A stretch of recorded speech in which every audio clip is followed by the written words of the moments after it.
choice best state the main idea of the text? So let's just read this. It says, in West Africa, jails have been traditionally been keepers of keepers of information about family histories and records of important events. They have served as teachers and advisors too. New technologies may have changed some aspects of the role today, but jails continue to be valued for knowing and protecting their people's stories. Okay, my thing is bugging, but anyways, let's read the answer choices. A says, even though there have been some changes to their role, so this first part is correct because it says, new technologies may have changed some aspects of their role today. And the second part says, jails continue to preserve their community's histories. Let's think to ourselves, is that true? Well, that is true because right here it says, jails have traditionally been keepers of information about family histories and records of important events. That sounds like community history to me, right? So A right there is our answer. All right, so this is a super common SAT English question that has to deal with grammar and is very likely to show up on your SAT exam. So it says, in 2018, a team of researchers led by Dr. Caitlin Whalen compiled every available measurement of ocean mixing rates from the past 2 decades. With this novel data set, the team was able to determine how current-driven mixing varies across blank and what impact it has had on the distribution of heat and nutrients in the ocean. The question says which choice completes the text so that it conforms to the conventions of standard English, and we have all of our answer choices in terms of regions. All right, so the first answer choice I'm going to cross off, which is completely wrong, is B, right? We do not use a colon in this text. And why is that? Well, typically use colons for either explanations or lists, right? But if we did insert regions colon, you have to realize that what comes here, what impact it has had on the distribution of heat and nutrients, is not dependent on whatever we had back here, right? The current-driven mixing varies across regions is not what determines the impact it has on the distribution of heat and nutrients. What determines this is the novel data set, right? So all of this, let's just erase this. This entire sentence right here in blue, that is one independent clause, okay? You have to realize that if I were to split this, what impact it has had on the distribution of heat and nutrients in the ocean, that does not make sense on its own, and therefore it is a dependent clause, all right? And that's for a similar reason why we're going to eliminate answer choice C, right? Use a semicolon to separate 2 independent clauses, and like we said before, what impact it has had on the distribution of heat and nutrients in the ocean is a dependent clause. And now we are down to 2 answer choices, and these are probably the 2 that you might get stuck up on, and that is either do you have a comma before the and, or do you not have a comma before the and? Well, this is going to boil back down to the dependent-independent clause, okay? You have to realize that you have to read within context, essentially, right? So with this novel data set, so you're using the novel data set and you're able to come up with conclusions, right? So with this novel data set, the team was able to determine all this, right? And with the novel data set, they were also able to determine what impact it has had on the distribution of heat and nutrients, right? So therefore, A is wrong, right? If we were to insert a comma right here, what that would imply is essentially that what comes after is a independent clause, which is not true, right? It's a dependent clause. And so an independent clause would work on its own and have a separate idea, whereas like we said before, with this novel data set is what actually determines the impact it has had on the distribution of heat and nutrients. So since those 2 actually coincide with each other, our answer choice is going to be D. There is no comma before and. In response to adverse environmental conditions, many plants produce something acid, ABA, a stress hormone. ABA triggers a slowdown in the biological processes of most plants. Blank, when the mustard plant something, I'm not going to read that, produces ABA in response to an environmental stressor, the hormone triggers accelerated growth. Which choice or transition completes the text with the most logical transition? Okay, pause the video, try it for yourself. And yeah, let's get solving. So the first thing I'm going to cross out is A. Because when you use the transition moreover, it suggests that you're adding similar information. But in this case, it's the complete opposite, okay? Now I'm also going to eliminate choice D, because when you use thus, that means you're you're essentially applying that there's a logical consequence as a result, right? But this sentence, it acts more like a contradiction rather than a cause and effect relationship. And that's going to make sense once we get into the nitty-gritty detail of the right answer and how that shows the correct answer there. I'm also going to eliminate C, for example, okay? Well, that's incorrect because the mustard plant is not an example of the general trend, right? If we actually read in context, we can see that the stress hormone ABA, it triggers a slowdown in the biological processes of most plants, right? So if we had the for example transition, what we would expect is an example of something that slows down their biological processes as a result of ABA.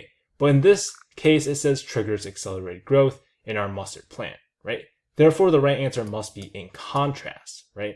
Because in contrast basically says that it's signaling a unexpected difference in how this whatever mustard plant actually responds to ABA compared to most other plants. It's a contrast, right? You're comparing the two things. And so that's why B is the correct answer. 1916, Sykes disputed claims that The Two Noble Kinsmen was co-authored by William Shakespeare and John Fletcher. Sykes felt Fletcher's contributions to the play were obvious. Fletcher had a distinct style in his other plays, so much so that lines with that style were considered sufficient evidence of Fletcher's authorship. But for lines not deemed to be by Fletcher, Sykes felt that their depiction of women indicated that their author was not Shakespeare, but actually this guy named Philip Massinger. I butchered that. All right, text 2 says scholars have accepted The Two Noble Kinsmen as co-authored by Shakespeare since the 1970s. So this takes a very different approach to text 1. They obviously don't agree there. It appears in all major one-volume editions of Shakespeare's complete works. Though scholars disagree about who wrote what exactly, it is generally held that on the basis of style, Shakespeare wrote all of the first act. So Shakespeare wrote all of the first act and most of the last, while John Fletcher authored most of the middle 3 acts. Okay, so here's the question. It says, based on the texts, both Sykes in text 1 and the scholars in text 2 would most likely agree with which statement? All right, so pause the video and try and solve the problem on your own.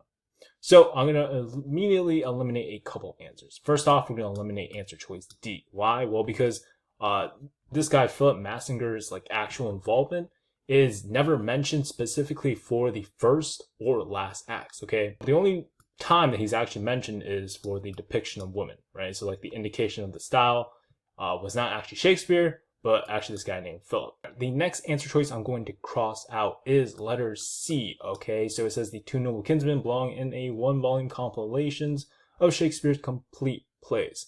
So here's the thing. Sykes actually disputes, right? We talked about it before. In text 1, Sykes actually disagrees with text 2 about Shakespeare's involvement for The Two Noble Kinsmen, right? So in text 2, it says it appears in all major one-volume editions of Shakespeare's complete works. So that's like a consensus in the 1970s, right? But back here in 1916, this guy Sykes, he disputes claims that The Two Noble Kinsmen was co-authored by William Shakespeare. So if Sykes doesn't think that Shakespeare, co-authored it, why would he believe that it deserves to be in a all major one-volume edition of Shakespeare's complete works? It wouldn't be his complete works if he didn't even co-author it, right? All right, the next answer choice we're crossing out is B, okay? Well, why? Well, because there's no comparison that is made between Fletcher's and Massinger's woman characters, okay? So there's nothing here. It only says that the depictions of women would have been B because of Massinger. It just does not go into detail about the actual specific styles. It just says that the style is more of Philip Massinger's than the other guy. That leaves us with the correct answer of A. John Fletcher's writing has a unique, readily identifiable style. And why is that? Well, in text 1, we can see here that is explicitly said that, where is it? It says Fletcher has a distinct style, right? So John Fletcher's style has a unique, readily identifiable style. Yes, it literally says he has a distinct style right here. And in text 2 at the bottom, we can see that they're able to differentiate who wrote what parts of the act, right? Shakespeare wrote all of the first act and most of the last. And because of John Fletcher's unique style, they're able to tell that, this guy probably wrote most of the middle 3 acts. Many mosquito repellents contain natural components that work by activating multiple odor receptors on mosquitoes' antennae. As the insects develop resistance, new repellents are needed. Keydong and her team found that EBF, molecular component of the flower extract, can repel mosquitoes by activating just one odor receptor, and this receptor, OR31, is present in all mosquito species known to carry diseases. Very cool. Therefore, the researchers suggest that in developing new repellents, it would be most useful to what? And the question asks which choice most logically completes the text. Pause the video and try to answer the question by yourself. So the correct answer here is going to be A, all right? So why is it the answer choice of A? Well, because you have to think. So it is stated in the thing that this EBF, right, this molecular component from the flower is very effective at repelling mosquitoes. Now, why? Well, it's because it specifically activates that OR31 receptor, right, which is common to all disease-carrying species, as is stated in the text right here.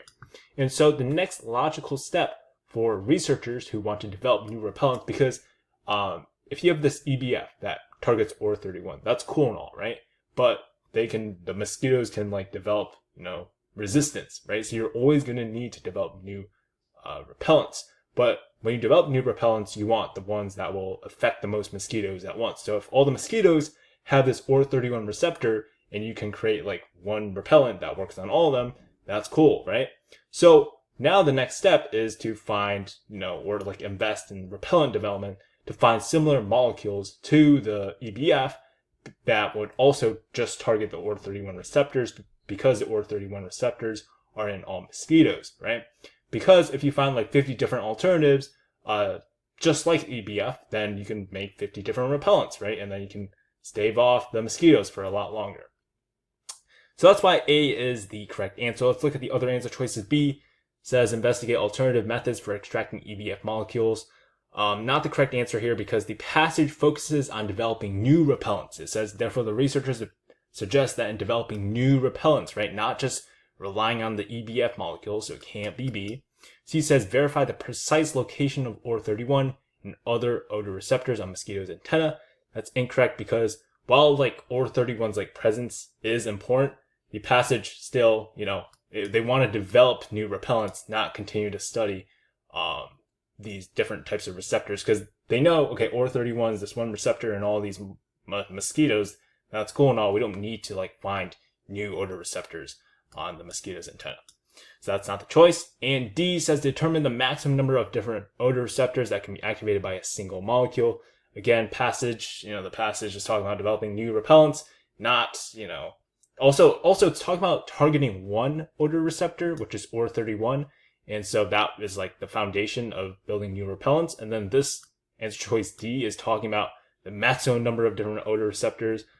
So we're not trying to maximize receptor activation or the number of receptors we're activating. We just want the one that's widespread in every single mosquito, and therefore it can't be D. All right, so this SAT question says, having written the impassioned call to arms letter to the Spanish Americans in 1791, Peruvian intellectual Juan Pablo Vizcarra y Guzman is often considered a forerunner for the independence movements in Latin America, but Vizcarra's role in history would have remained insignificant were it not for Venezuelan revolutionary Francisco de Miranda, who was handed the unpublished letter after Vizcarra's death.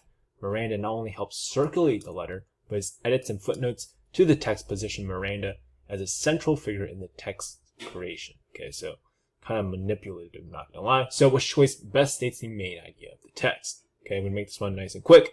The correct answer here is going to be C. Okay, so it says Miranda played a crucial role in influencing the content and distribution of the letter to the Spanish Americans. This one I think is kind of obvious, right? So this guy Miranda gets handed the unpublished letter to the Spanish Americans, right, from this original author Juan Pablo Vizcarra y Guzman. And then after his death, Miranda not only helped circulate the letter, so if we're looking at answer choice C, he plays a crucial role in the distribution of the letter. So it really says here, help circulate the letter. And he also put his own edits and footnotes to position himself as a central figure in the text creation. And therefore he had a huge role and influence on actually changing or influencing, not changing the content, but like actually influencing content to the letter to Spanish Americans. All right, so this problem says, with its cliched imagery of suburban lawns and power lines, John Ashbery's 2004 poem, Ignorance of the Law is No Excuse, may seem barren terrain for critical analysis. Blank transition, cultural critic Lauren Berlant finds fertile ground in just its first two stanzas, devoting most of a book chapter to deciphering the weight of the default space Ashbery creates in this poem. So which choice completes the text with the most logical transition? Okay, nice and quick and easy here is going to be choice B. Now, why? Well, because the first sentence here suggests that Ashbery's poem, it's like unworthy of deep analysis, right? It literally says it's like barren terrain for critical analysis. But so it contradicts, the next sentence contradicts the statement by saying that this Lauren Berlant is able to find fertile ground or something that's rich to analyze, right? So nonetheless, effectively is going to signal this contrast. Let's look at the other answer choices. We got A, likewise. That's not true because likewise is something that's similar. This is like the complete opposite contradiction. Can't be A. C, in turn, can't be that either because that suggests it's like in sequence or as a consequence of, not a contrast. And D, that's also wrong. That signals something that's like a clarification or restatement. This is, again, a complete opposite. It's not like restating, oh yeah, it is barren. It's a contradiction, it's a contrast, and therefore B is our correct answer. Quick and easy. Here's a tricky SAT grammar question to see if you actually have SAT grammar down. Okay, so it says in paleontology, the term Elvis taxon gets applied to a newly identified living species that was once presumed to be extinct, like a Elvis impersonator who might bear a striking resemblance to the late musical icon Elvis Presley himself. A Elvis taxon is not the real thing. Something something is a misidentified look-alike. Which choice completes the text so that it conforms to the conventions of standard English? Pause video and try to answer the question on your own. All right, so the answer is going to be D. Okay, so we need to look in the paragraph. Okay, so the sentence that says, like the Elvis impersonator, all the way down to Elvis taxon is not a real thing, that entire portion is one independent clause. And if we look in our answer choices, we can see that we have a little transition and then it. That means we can assume whatever's going to go here is going to be it, right? And we know that it is a misidentified lookalike. That in of itself is also an independent clause. And so when you have two independent clauses, you need to connect them. And you have a couple choices to connect them, okay? And one of those choices is a period. Another one is a semicolon. And another one is a comma. And then you need to follow up with a coordinating conjunction, like your fanboys, right? So if we look at our answer choices, we don't really have those, except in choice D, right? With just a simple period. The other answer choices don't conform to standard English. Like if we look at A, yeah, it has but, right? It has that transition, but there's no comma, right? It just ruins it. And then B is also a run-on sentence. And then C is also a run-on sentence. It's like a comma splice, right? So that's why D is the correct answer. In this case, our little blurb here says Swahili is estimated to be the first language of up to 15 million people worldwide. It's also a officially recognized language in Tanzania, Kenya, and the Democratic Republic of the Congo, which means these countries use Swahili in government documents and proceedings. But even in countries where almost everyone speaks Swahili, for many it isn't their first language, but is instead their second, third, or even fourth language. Okay? So make sure you have this table in mind when we read the question, which says, which choice most effectively uses data from the table to support the underlying claim? Okay, so those are your answer choices. Keep those in mind. You need to support the underlying claim, which is right here, but even in countries to even fourth language. Okay, so pause video, try and answer the question on your own.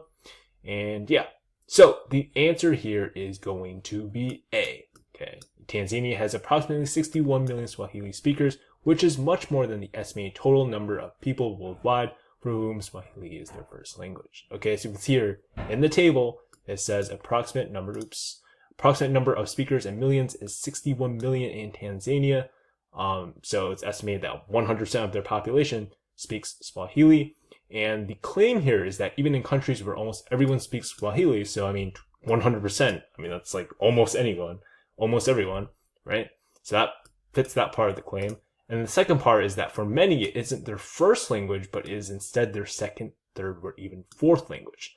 Okay, it says Swahili is estimated to be the first language of up to 15 million people. So worldwide, there's about 15 million people where Swahili is their first language. But in Tanzania, where everybody speaks Swahili, you have 61 million people. That means you have millions of people who, sure, know Swahili, but it isn't their first language. It must be their second, third, or fourth language.